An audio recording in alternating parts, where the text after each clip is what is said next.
This know also, that in the last days perilous times shall come. For men shall be lovers of their own selves, covetous, boasters, proud, blasphemers, disobedient to parents, unthankful, unholy, without natural affection, truce breakers, false accusers, incontinent, fierce, despisers of those that are good, traitors, heady, high-minded, lovers of pleasures more than lovers of God, having a form of godliness, but denying the power thereof. From such turn away. Have been arrested for stabbing a third friend to death. One of the girls has confessed. The other will be tried as an adult, and ABC's Paula Ferris brings us the story. They were supposed to be best friends for life, Sheila Eddy, Rachel Shoaf, and Skylar Neese. But last summer, one of those BFFs' lives was cut tragically short. Skylar Neese stabbed and left for dead. The only thing I care about is they get what's coming to them. It was July 2012 when 16-year-old Skylar, a student at University High School in West Virginia, went missing. Surveillance footage shows her sneaking out of her family's home in the dead of night. After months of searching, there was still no sign of the teen. And then, a stunning turn in the case. Close friend Rachel Shoaf comes forward, providing the location of Skylar's dead body. The one-time best friend admits to maliciously and intentionally causing the death of Skylar Neese by stabbing her and causing fatal injuries. But the story doesn't end there. While one best friend admitted to murder, the other, 17-year-old Sheila Eddy, comforted the family. She even tweeted, "Rest easy, Skylar. You'll always be my best friend. I miss you more than you could ever know." But according to prosecutors, that tweet was just a smokescreen. And this week, she too will be charged with Skylar's murder. If you're innocent, you don't cover up something for 9 months. You don't come to somebody's house the next day after you murder somebody and walk up and down the street and try to look for the person that you murdered. Sheila Eddy has not yet entered a plea, and her lawyers have released a statement saying it's premature to comment on the case at this time. Now, Skylar Neese's family is left asking why this friendship that was supposed to last forever ended in murder. For Good Morning America, Paula Ferris, ABC News, New York. Okay, let's get more on this now from ABC's Chief Legal Affairs anchor, Dan Abramson. Boy, the details here are just mind-boggling. She's pretending to be part of the search for months. It's an awful story, starting with the fact that you've got two friends accused of stabbing, literally taking her out somewhere, picking her up in the car, taking her out somewhere, going and stabbing her. Couldn't be more premeditated. No, but what's interesting is that you have one of them pleading guilty to second-degree murder, not first-degree murder. And I think this is where their age comes into play. Some people will say, well, is it adult versus juvenile? In the state of West Virginia, when you're talking about murder, anyone over the age of 14 automatically is supposed to get transferred to adult court. The leniency can come when it comes to what sort of sentence are we talking about. You heard that prosecutors are going to recommend 20 years for one of them, considering what the crime is, yeah. And I think that's because of the age, likely the fact that she's pleading guilty as well. That's why it's going to be interesting to see what happens with the second one. She had been adjudicated so far in juvenile court. That's now been transferred to adult court. The question now is going to be, does she plead guilty? Does she go to trial and have her friend testify against her as the star witness in the connection with this case? You've heard the parents in this case say again and again that the last thing they want to do is revisit every detail of their They don't want this to go to trial. I mean, you can imagine this, right? The last thing they want is to have to relive this. So I think that the parents would... Las Vegas police make an arrest in connection with a shooting death that followed a road rage altercation. 19-year-old Eric Nausch was arrested on suspicion of murder after SWAT teams surrounded his home on Thursday. He lives just a block from the home of Tammy Myers, the woman who was killed. The suspect has been taken into custody a few minutes ago pursuant to the road rage homicide that occurred. Suspect is en route to headquarters to be interviewed. The case generated public sympathy after initial reports that the suspect had followed Tammy Myers' home before she was shot in the head on Thursday last week. Now there is public skepticism after police said Myers had tried to confront Nausch and brought along her 22-year-old son who was armed. The victim's husband, Robert Myers, says his wife knew Nausch, gave him food and money, and urged him to dress properly. Myers lashed out at reporters shortly before Nausch was arrested. Are you all happy? You made my wife look like an animal, and my son. There's the animal a block away. Are you happy? Police say they aren't sure if Nausch was driving the car during the initial altercation with Tammy Myers. They are looking for a second suspect. Sandy Kozel, The Associated Press.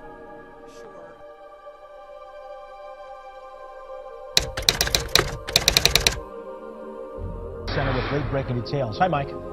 Hey, Russ, this whole thing is disturbing and very sad. Now, we just got security cam video from inside Chuck E. Cheese's. Let me show you this. This is a camera inside the kitchen. You see a man in orange starting to then strike one of the managers. Others jump on him. And detectives tell us that at least 5 people took part in the beatings of the staff members. What made it even worse, that other people in that birthday party were cheering them on. Just like, we're gonna need cops, ambulances. Like, they're just freaking out. We just need people here. Okay, how many people are in a fight? A lot. Like, a lot. All right, everybody's freaking out. It was supposed to be a birthday party for a child, but when one of the guests in the group got angry about a photo booth not working, he started beating one of the managers on duty. Walked up to the manager, and for no reason, he headbutted the manager and then began to physically assault him. The physical assault took place in the main dining room area. Did you see anybody else hurt? Yes, my managers, both of them were attacked. More than 5 customers in the group attacked the managers and staff, injuring 6 of them, including a teenager who just tried to call 911. I don't want to call this a fight. This is not a fight. This is an attack.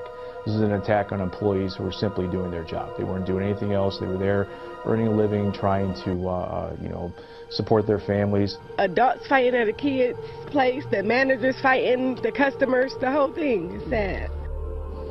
Now, let's make it clear. Police say this was not a fight. This was a mob attack on innocent employees. Everybody in that entire birthday party left without talking to police, without making any statements. They're all, of course, being sought by the police tonight. At 7 o'clock, we'll show you more of that security cam video. It's still very disturbing. Back to you in the studio. Bizarre, to say the least. Okay, Mike, we will see you at 7. Sure. Thank you. Okay.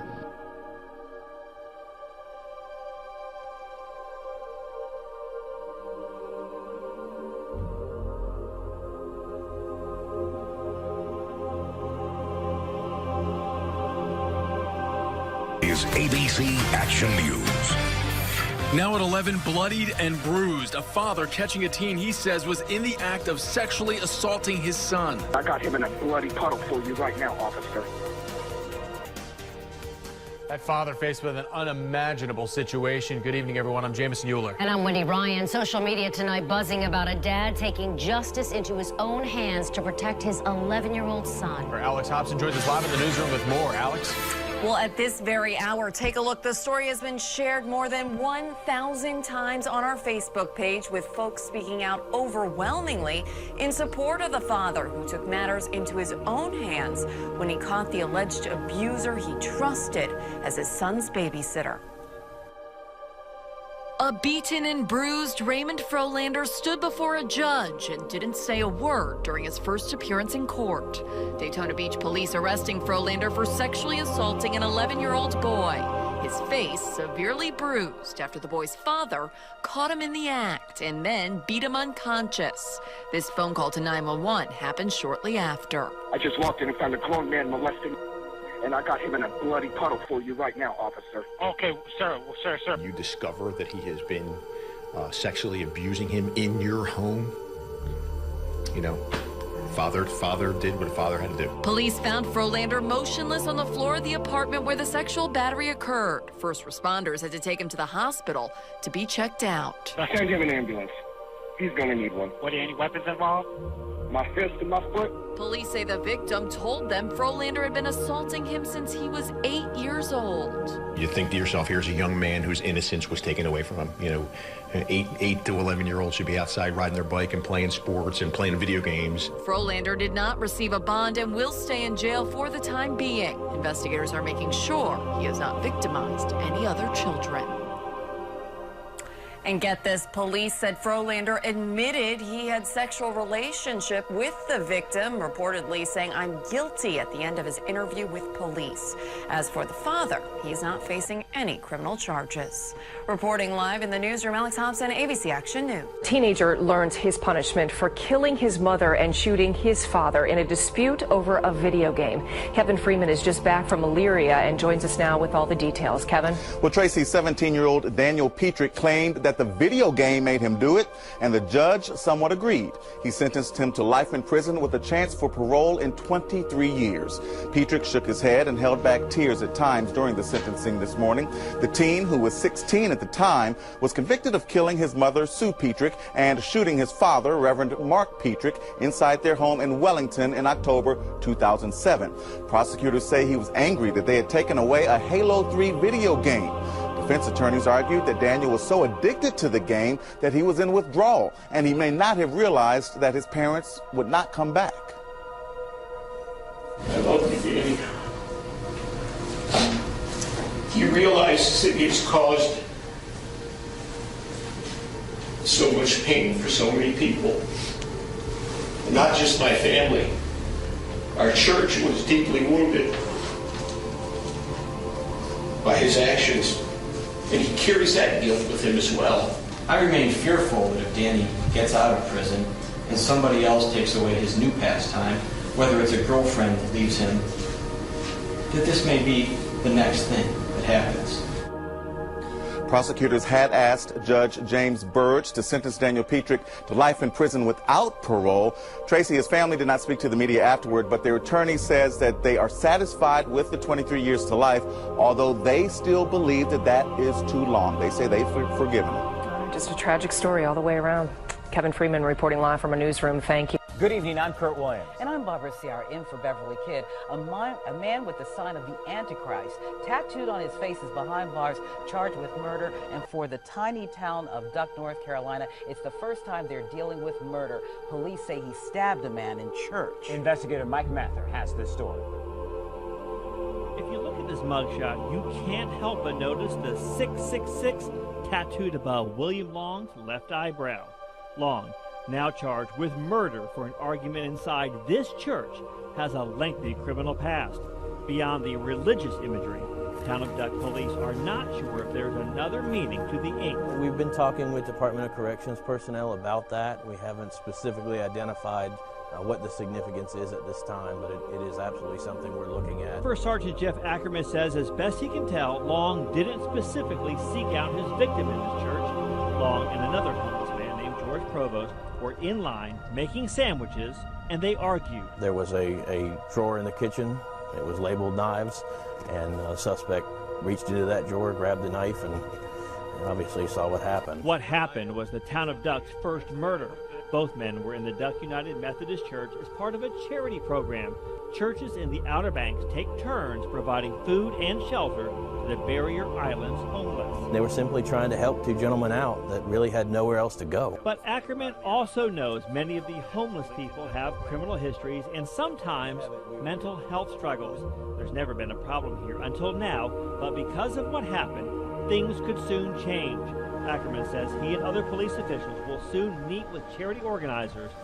12-year-old girls are facing possible criminal charges after a video rant surfaced online. As CBS 2's Alice Gaynor shows us, parents say it shows the girls threatening to murder fellow classmates. Two 12-year-old girls, one in front of the camera and one behind it. I'll be like the best assassin ever. One by one, listing the classmates and administrators they want to kill. Stabbing continues in this area. They laugh often in the more than 20-minute rant, but parents of the children named in the video are taking this seriously. My daughter, she woke up about 4 times last night to lock the doors. She woke up in nightmares. Angelica Marrero's 7th grade daughter was on the list. So was Jackie's daughter, who says a day before the video came out, one of the girls read a note aloud in school of who she wanted to kill. My daughter had called me crying hysterically at around 11:30, telling me that, Mommy, this girl just told me that she's going to kill me. Parents can't understand why the school didn't do something sooner, so today they met with officials at School 27, a meeting even the mayor showed up to. When asked afterward, he said he didn't believe there was ever a serious threat to any student. I've not been apprised of any specific details, but all indications are no. Some of the parents, though, have pressed charges against the girls. The two were taken out of school and suspended as police investigate. We tried knocking at one of the girls' homes, but no one answered. Parents say they want to see these two get help. We're concerned parents here. The child obviously needs help. Help for them and also for their shaken children. In Patterson, Alice Gaynor, CBS 2 News. ABC 10's Nefertiti Jacquez is live at Philadelphia Police Headquarters. Neff, you spoke to Pickett's family members. Jacqueline, I did, and you know, they're having a really difficult time with this. They say all he wanted to do was work in the music industry, and he did that. He worked with stars like Nicki, Rihanna, and Justin Timberlake, but now he's gone, and his family can't seem to understand why.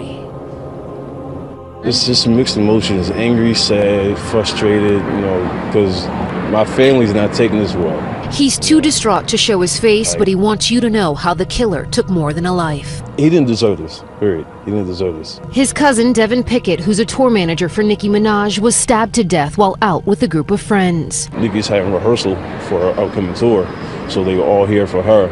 I guess they were out celebrating and things just went wrong. The stabbing happened overnight in West Oak Lane. The victim's family says Pickett, who's from New York, was in town making preparations for Nicki's tour with Philly rapper Meek Mill. Police say Pickett was hanging out at the Shea Bar and Grill with Eric Parker, who also works for Nicki, and 3 other friends. They say when the bar closed around 2:30 in the morning, the men got into a fight with another group of men. Pickett and Parker were stabbed. Somebody drove the 2 victims to the hospital where Pickett was pronounced dead. Shortly after, Nicki Minaj took to social media and Instagrammed a picture of the 2 victims, saying they were in Philly to rehearse for her upcoming tour. It's sad. It's sad. As for Pickett's cousin, he came here from New York to see the spot where his loved one was killed, a spot now marked by a small vigil. He set an example for a lot of other guys in this industry, and it's sad to see this happen. Now we know that police are reviewing surveillance video from the bar and area cameras. They say that the suspect they're looking for took off in a gray Buick LeSabre. The city is putting up a reward for $20,000. Meantime, Nicki Minaj's tour is set to start off next month in Sweden. That is the very latest from police headquarters tonight. Nefertiti Jacquez, NBC 10 News. Families watched their 12-year-old daughters in handcuffs before a judge in adult court Monday afternoon, just days removed from what police call a horrific attempted homicide. The Waukesha Police Department is deeply saddened that this 12-year-old girl had to suffer through this horrific crime. Saturday morning, a bicyclist came across a severely wounded 12-year-old girl near Big Bend Road and Rivera Drive in Waukesha. She had been stabbed 19 times in a wooded area near there, with some wounds missing her arteries by just 1 millimeter. Many of the stab wounds struck major organs, but incredibly and thankfully, the victim survived this brutal assault. Saturday afternoon, a sheriff's deputy found the 2 young suspects walking near I-94. Police say the girls spent several months plotting to kill their victim and lured her into the woods. Both suspects had a fascination with a fictitious character that often posted to a website that is a collection of small stories about death and horror. The criminal complaint refers to that online character as Slenderman. One of the girls told police it was the hope that the victim would die and they would see Slender and know he exists. Parents should not be allowing their children to have unrestricted or unmonitored internet usage, whether it be on their computer, on their smartphone, on their PlayStation. Both girls face first-degree attempted intentional homicide charges. When police questioned her, one of the suspects said, "It was weird that I didn't feel any remorse." This is a very disturbing investigation.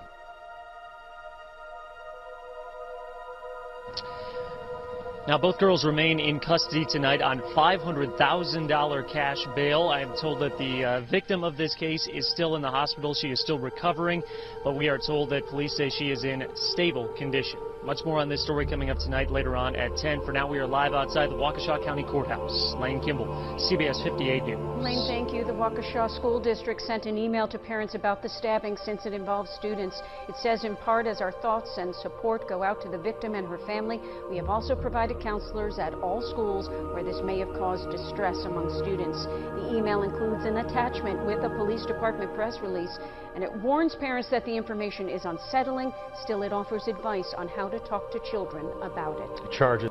On Saturday, May 31st, 2014, at approximately 9:50 a.m., the Waukesha Police Department was notified by a concerned citizen that a 12-year-old girl was stabbed in the area of Big Bend Road in the city of Waukesha. The Waukesha Police and Fire Departments responded and located the girl. The Waukesha Fire Department transported her to the Waukesha Memorial Hospital, where she was treated for her injuries. The Waukesha Police Department is deeply saddened that this 12-year-old girl had to suffer through this horrific crime. We are pleased to report that she is in stable condition. The victim was friends with the suspects, and all three attended the same middle school. All three of the girls are 12 years old. Both suspects had a fascination with a fictitious character that often posted to a website that is a collection of small stories about death and horror. Based on our investigation, it is believed that the suspects had planned to kill the victim for several months. The three girls had a sleepover at the house of one of the suspects on Saturday night, May 30th. In the morning, the suspects went to David's Park and lured the victim into the woods near Big Bend Road, south of Rivera Drive, to play a game. Once there, one suspect held the victim down, while the other suspect stabbed her 19 times in the arms, legs, and torso. Many of the stab wounds struck major organs, but incredibly and thankfully, the victim survived this brutal assault. The suspects left the area on foot. The victim was able to crawl out of the woods onto the roadway near the end of Big Bend Road, where she was discovered by a bicyclist. She was transported to the Waukesha Memorial Hospital by the Waukesha Fire Department, where she underwent surgery for her injuries. We continued to search the wooded area for the missing two girls with the assistance of the Waukesha County Sheriff's Department, the New Berlin Police Department, the Town of Brookville Police Department, and Flight for Life. We wish to extend our sincere appreciation for their assistance. The suspects were located near I-94 at 2:24 p.m. by a Waukesha County Sheriff's Department, where they were both taken into custody without incident. We are pleased about the abundant cooperation and teamwork between our department and the Waukesha County Sheriff's Department. Both suspects are being held on charges of attempted first-degree intentional homicide. Both are expected to be charged in court today at 1:30 p.m. To respect the integrity of the investigation, we will not be releasing details that could compromise the prosecution. Also, we are continuing our investigation in several areas. Keeping our children safe is more challenging now than in years past. The internet has changed the way we live. It is full of information and wonderful sites that teach and entertain. The internet can also be full of dark and wicked things. It is also providing an opportunity for potential child predators to reach our children like never before. Unmonitored and unrestricted access to the internet by children is a growing and alarming problem. This should be a wake-up call for parents. Parents are strongly encouraged to restrict and monitor their children's internet usage. We must also remember that online is much more than spending time on the computer.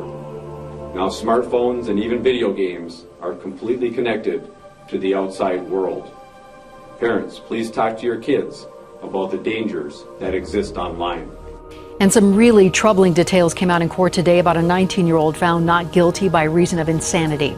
This is Isabella Guzman. She's accused of stabbing her mother in the face and neck more than 150 times. This is file video from a previous court appearance. Well, today, a doctor told the judge that Guzman suffers from paranoid schizophrenia, hallucinating and talking to people who aren't there. Instead of going to trial, she's being sent to the Colorado Mental Health Institute of Pueblo after the judge accepted her plea of not guilty by reason of insanity. To the police report, the suspect is a recovering drug addict who is currently taking antidepressant medications. He told police he stabbed his girlfriend to death here in the woods behind me, and then he allegedly confessed to his mother.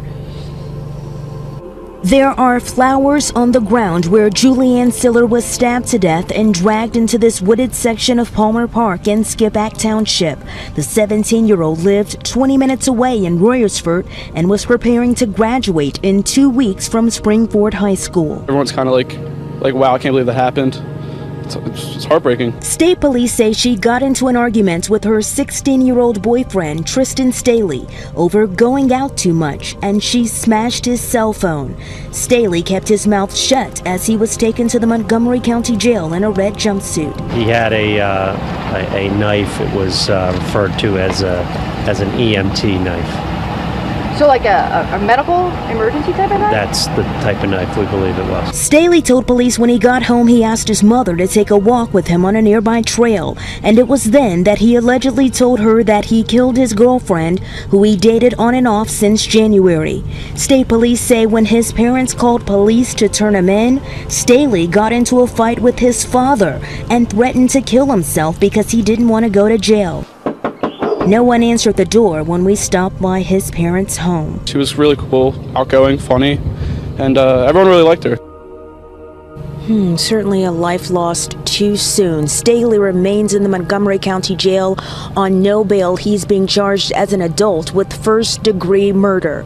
Reporting live in Montgomery County, in Skippack Township, Darlene Jones, NBC 10 News. Following a developing story out of Clear Lake where horrifying details are coming to light about the murder of a teenage girl there. There is new information about just how she was killed, which includes Satanism and sexual assault. Eyewitness News reporter Pooja Lodia live with the new information. Pooja? Art, incredibly disturbing details, both for family members we've spoken to and those who live here. Some of those neighbors actually discovered this body after noticing an open door in a vacant apartment unit. We have agreed to disguise the identities of some of those neighbors for their own protection. Police say 15-year-old Corianne Cervantes was mutilated, sexually assaulted, and murdered, possibly as part of a ritual related to the occult. Neighbors report seeing police remove religious items from the scene. They were scattered around her in like a ritualistic way. 17-year-old Jose Reyes has been charged with capital murder. He smiled directly into our camera lens in court today. Another capital murder suspect is 16, a student who went to school with the victim.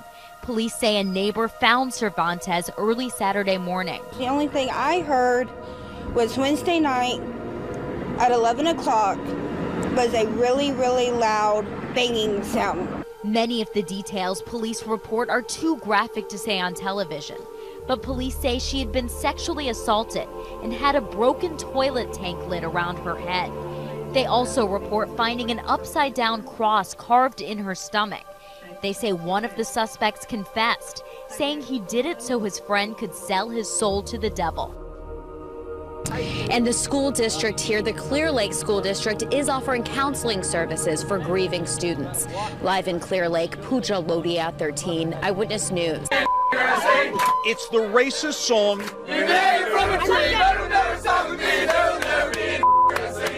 Sparking outrage nationwide. It's sad and it's hurtful. Disgusting. You're disgraceful.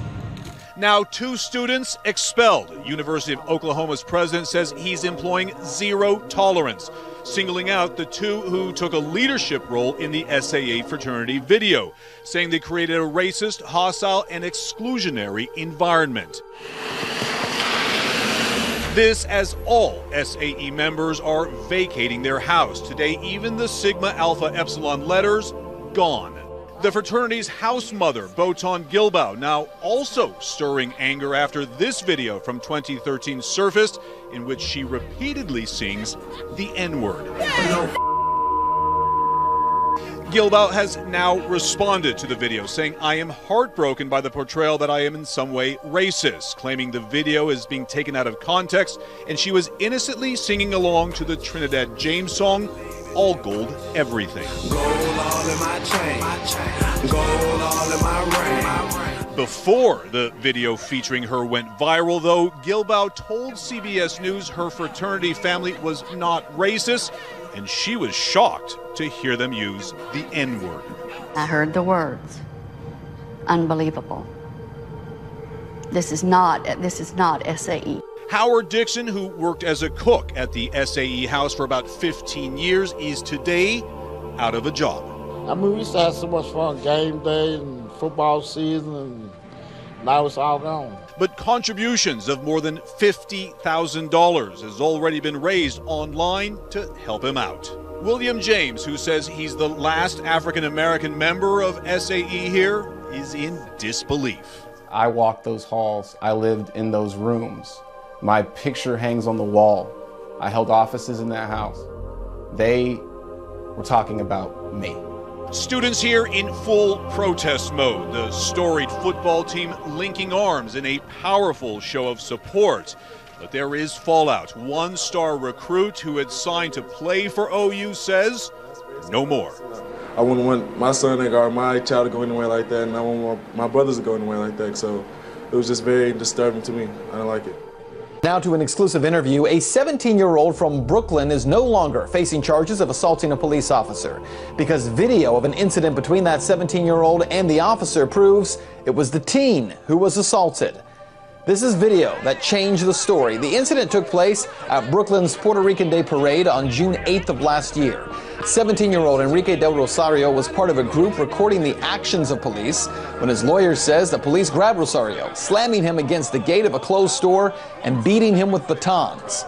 A grand jury decided not to prosecute Rosario for assaulting the officers in September, but he continued to face charges for resisting arrest and larceny until the DA's office offered to drop all the charges as long as he stays clear of the law for 6 months. But there is more to this story. Dennis Flores, founder of the neighborhood police watchdog group El Grito de Sunset Park, had led the way for several years to record police at these events. He was one of those who captured the police assault against Enrique Del Rosario. And he joins me now live from New York to talk about it. Thanks so much for being here. Thank you for inviting me. Tell me about the attack on Enrique Del Rosario. What did you see? What did you witness? We witnessed Enrique filming the police throwing a woman onto a sidewalk. And for that, a police officer bashed his head in, robbed him for his camera. And I say robbed him because the camera never showed up as evidence. It completely disappeared. But something that we had on video clearly. Cops grabbed him, slammed him against the gate. A second officer named Elvis Merizalde swung a nightstick, missed. He cracked the head of another police officer with his nightstick and then charged him for assaulting the police. And because of that, since we formed a chain of cameras around Enrique to film this, we started getting maced, we got attacked, and we were pushed back. But because there were so many of us and so many cameras watching over each other, we outnumbered those cops, and the video and the evidence got out of there. And that's how we've been able to get that evidence to the hands of his lawyer, who went further with it and forced the district attorney's office to drop charges. Now, as you point out, Enrique was actually there. He started videotaping a woman who was being pushed, and you mentioned that his camera was never recovered from the scene. You mentioned in an interview that you had done previously that it wasn't that the camera simply disappeared or was stolen. Police actually took that camera, and yet it was never admitted into evidence. Is that correct? That's correct. You know, they thought he was by himself. And they underestimated cop watchers and the strategic way and the discipline that we have in how we film. We form a chain of cameras to watch over each other to make sure that if the police try to grab one camera, there's 20 more cameras behind that one watching the whole scene. And that's what, you know, it helps us get out of those situations with evidence. If not, the evidence would have disappeared along with Enrique's camera. What's interesting about this is Enrique was not actually part of your group, correct? He was there, he was a part of the event, but he wasn't part of your group, and yet he clearly benefited from this strategy that you all have put in place in terms of having a number of cameras recording any of these kinds of events. Correct. It's because we've become accustomed to this. This is something that repeats itself year after year. After the Puerto Rican Day Parade in Sunset Park, police routinely corral kids around, assault them, press charges on them for merely waving flags, for continuing to celebrate the Puerto Rican Day. And, you know, this year, like other years, we were ready for them. And that's what helped out once again. And this has happened year after year. There's been so many cases throughout the years of cops assaulting kids, but we've stepped it up as a community to police the police. I would encourage people to go watch your video, which has been posted online, simply because as we even show it as you're talking here, it does not do justice to seeing the video with the full volume. I mean, when you see the way that the police are reacting to this, they're shouting, they're macing people who are standing by, they're using expletives, they're yelling at people using the F word. forward as they're pushing people, and yet it doesn't appear, maybe it's just from my vantage point, but it does not appear as if the crowd is acting violently towards police. The police, on the other hand, are acting extremely aggressively toward the onlookers. Can you tell me about that? Well, it's them criminalizing a community who merely is trying to celebrate, our culture. It's the Puerto Rican Day. We have a right to be out there waving our colors, blowing whistles, celebrating. And this is a criminalization of a people that's going on. It's just historic. This is nothing new. And what they're not used to is a community fighting back. And we're doing it in a dignified way by watching them, by being vigilant, by observing, by exercising our right to continue to fight. And this year now we just got a permit application approved for a parade. So we're gonna now, because of this incident, we're gonna be out there parading. We're gonna shut down the avenue, and it's forced the system to have to accept things by our terms. And as a community, we're taking back what's ours. This is our community. We're organizing ourselves, and they have to respect, because the world is watching what's going on in Sunset Park. The name of the group that you've helped found is El Grito de Sunset Park. It is actually a police neighborhood watchdog group. I noticed in the video, not only from your camera vantage point and what you're saying, but hearing other people standing near you, there are a number of people with cameras, and they're all asking for police badge numbers. It seems like you guys have done a pretty good job of training people on what their rights are, what they have the right to record and not record, their rights not only as citizens, but to also demand identification from officers. Can you tell me about the training process that you put your people through? Yeah, it's about disciplining. We're not there to provoke. We're not there to obstruct police. We're there merely to observe and hold them accountable when there's incidents such as this. And that's what it takes. It takes us as a community to hold the police accountable, because we know that they do a horrible job of policing themselves, of holding police accountable. So this is what the body cams are supposed to do, which we know is not gonna work. This incident happened right underneath NYPD surveillance cameras. So there were cameras that are there on the scene recording everything that happened, and the police department will not release that footage. So we're making that connection to the body cams. If we put out subpoenas, we put out FOIL requests for the police department to release that evidence that is being recorded of police violence, and they will not release it, then what use are those body cams going to be? How will citizens have access to footage that's being recorded of them? There's public cameras recording the public using public funds, but the public has no access to it. That's a problem.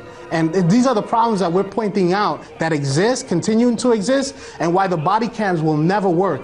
What will work and what will hold the police accountable? Our community, our citizens, filming them, observing the police, and holding them accountable. So it's about doing that in a disciplined manner, not provoking, obstructing the police, but being vigilant and watching them.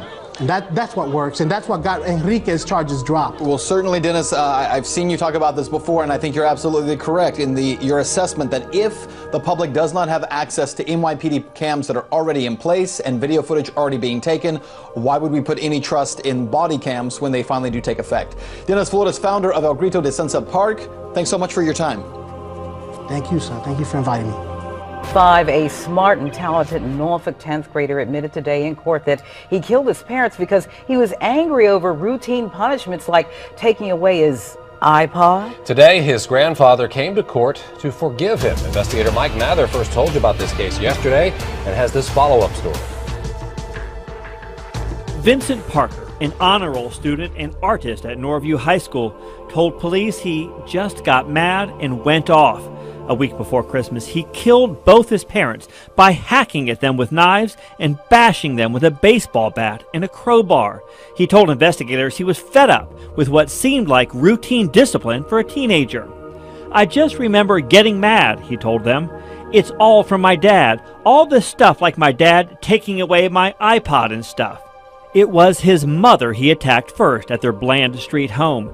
When she came out of the bathroom, he doused her with pepper spray, stabbed her in the eye, and beat her in the face with the bat and the crowbar. The medical examiner identified 25 separate wounds to her neck, face, and head. Carol Parker died in her bedroom. Later, when Vincent's father came home, he attacked him too, with a crowbar and with a knife. The father lived long enough to tell police what happened. But exactly why a talented honor student who wanted to be a police officer reacted so violently to ordinary punishment, that's a mystery to his family. He is a smart young man. Yeah, he is smart in school. Don't know what happened. Even though Vincent is just 16, he will be sentenced as an adult in September. What do you want to happen to your grandson when he is sentenced? What is I your wanted to family get some type of counseling, help him to grow up to be a understanding man, and that be sorry for what he did do. And I told him to ask God to forgive him for what he did. In Norfolk, Mike Mather, News Channel 3. Two 12-year-old Wisconsin girls are being held on attempted murder charges this morning. Prosecutors say they lured a classmate into the woods in Waukesha, then stabbed her 19 times. The victim survived. The girls, she considered friends, are charged as adults. Elaine Cajano shows us how the kids allegedly plotted this attack for months. Elaine, good morning. Good morning. According to the criminal complaint, the young suspects quickly confessed to detectives. They indicated they were motivated by Slender Man, a fictional character they read about on internet horror sites, which they seem to believe is real. Some may find the details of this case disturbing. The 12-year-olds were shackled and jailed Monday after prosecutors charged them with the gruesome crime that happened 48 hours earlier in a Waukesha, Wisconsin park. One suspect held the victim down, while the other suspect stabbed her 19 times in the arms, legs, and torso. Despite stab wounds to major organs, the 12-year-old victim was able to get away. A bicyclist found her on the sidewalk covered in blood and begging for help. When asked who attacked her, she said, "My best friend." Police found the two suspects a few hours later. Once we located the two girls, it quickly became apparent that they were the suspects in this investigation. Detectives say one of the girls explained that the original plan was to kill their friend while she was sleeping, so they did not have to look into her eyes.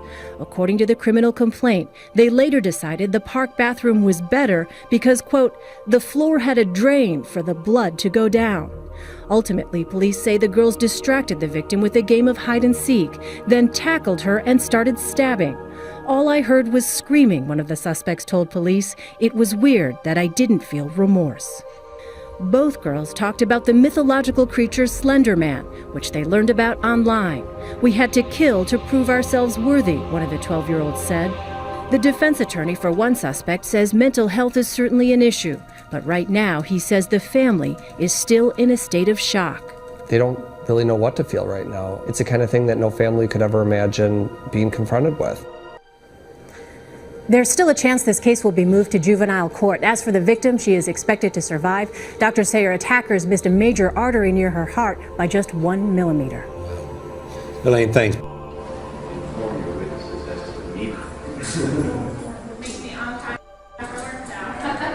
He had a motive for helping Adam Paul get rid of David Glasser, and that was because the defendant was interested in joining the Hells Angels. The Commonwealth has never been able to find the scene of these killings, and therefore I expect there will be no evidence or testimony connecting Mr. Beovis to the location or locations where these crimes occurred.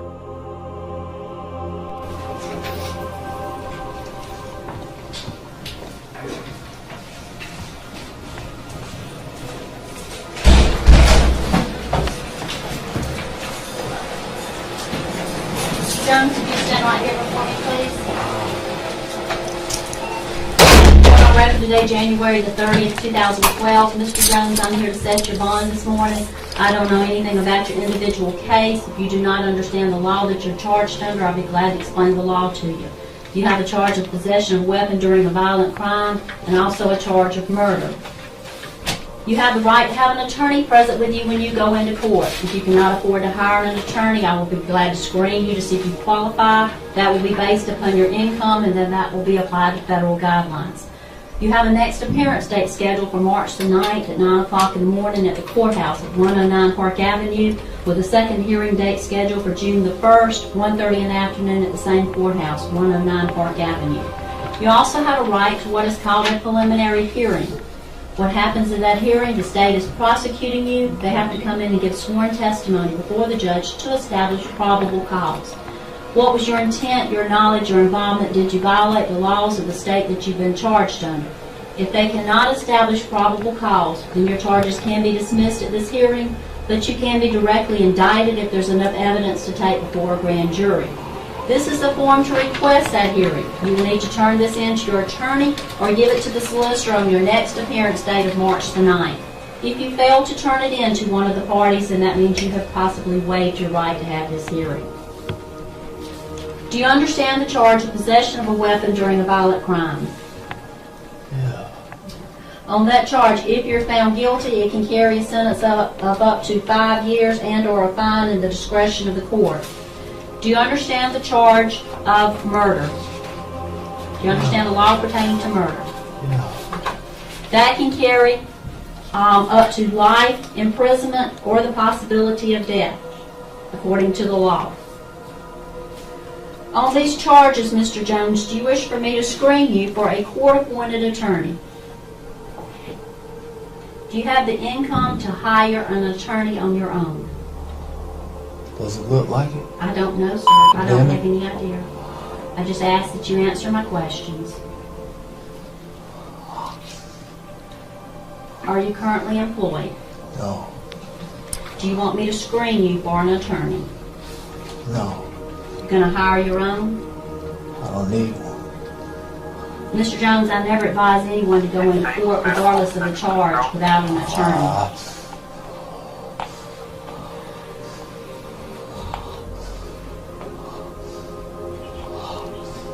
Do you want to be screened for an attorney? I don't care. Mr. Jones. You state at this time you are currently unemployed. I am going to pre-qualify you for a court-appointed attorney. Someone from the public Mr. Jones, someone from the public defender's office will come over and speak with you about your case. Now, on the charges of possession of a weapon during a violent crime, here's a copy of all your rights that I've gone over with you. If the charge is brought against you, if you're found not guilty, or if the charges are dismissed or null pros, then these can be expunged from your record, which means they can be erased from your record just like it never existed. Also, if you fail to appear at any of your court hearings, additional charges can be brought against you. Is your mailing address 324 Human Street in Batesburg?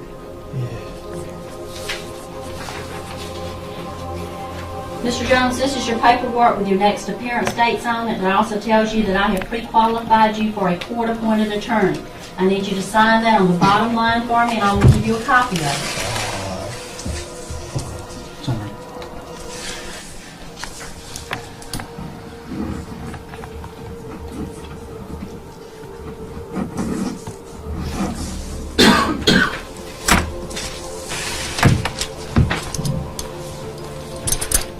Ann? Yes, ma'am. We're going to request that the defendant be ordered not to have any contact with the victim's family, please. Okay. Anyone else like to make a statement? Okay. Mr. Jones, there is going to be a condition that you're not to have any contact with the family of the alleged victim. Do not call, email, text message, no type of electronic communications. Don't have any of your friends call them and try and harass them in any way, because you will have to answer to the court if you do. On the charge of murder, because it does carry life or death imprisonment, then I am not allowed to set a bond on that. You have to go before a circuit court judge to have a bond set. I have given you your rights on that charge.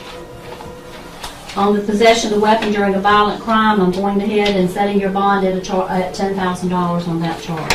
Understand you cannot be released until you go before a circuit court judge to have your bond set on the murder charge, and you also have a hold on you for another county, so even after that bond is set, the possibility is that you will not be able to bond out.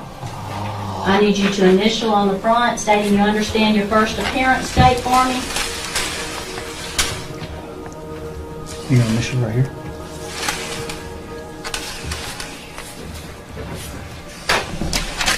And sign the back across from your mailing address. Right here. Mr. Jones, do you have any questions pertaining to anything that I have told you thus far.